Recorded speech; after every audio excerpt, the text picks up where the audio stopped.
Well, yeah, it's really, really shocking, this.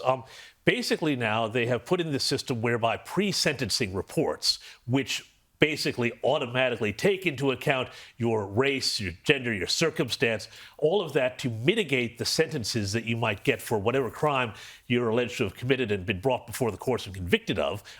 That now means essentially that white Britons are going to get the worst treatment when it comes to sentencing. This is the two-tier justice system. This is why they call Keir Starmer two-tier Keir. And I'll tell you something, guys, but the other point... Even Keir Starmer recognises what a catastrophe this is. Yeah. Disappointed in this response, and the Lord Chancellor is obviously continuing to engage on this, and we're considering our response. And all options are on the table, but I am disappointed at this outcome, and now we'll have to consider what we do as a result.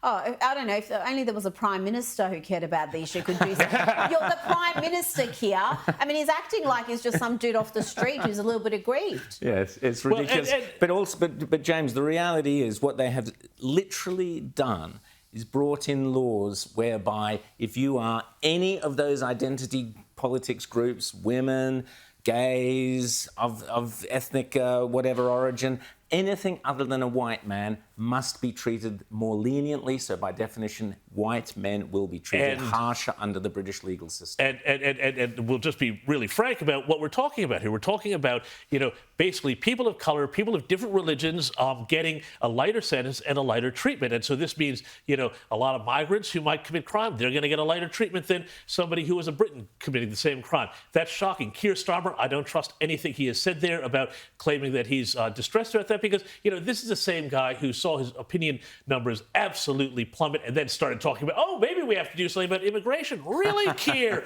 Really? Okay, fine. Now you tell us. But the thing, too, the other week, there was that phenomenal speech that JD Vance gave at the European Union where he called out Britain, and he called out Europe, but he called out Britain in particular and said that Britain, which was a bastion of liberty, has no longer become that, and they are straying very far away from that.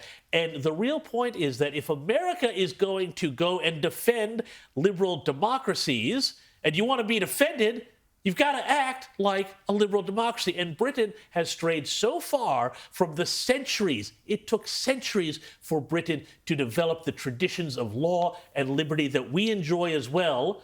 And now they're torching them at a rate of knots. And this undermines the most basic principle of our justice system, that justice is blind, that everyone's equal under the law, that you're not going to get preferential treatment based on who you are.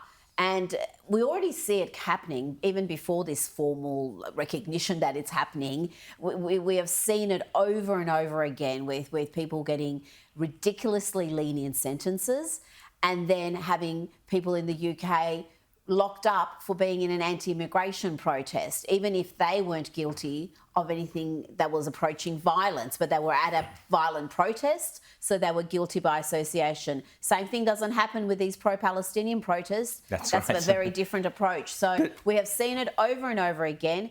And we're not immune from it. It's happening right here. Well, I was going to say, we are not immune from it. And where Britain goes, we tend to go, James. A few years later, we already have in place hate speech laws and these sorts of touchy-feely, no crime actually being committed laws are coming into Australia exactly as they did in Britain. We are heading down the same path, which is what we'll be talking to Billboard Chris about, the E-Safety Commissioner, because we're heading straight down the same path.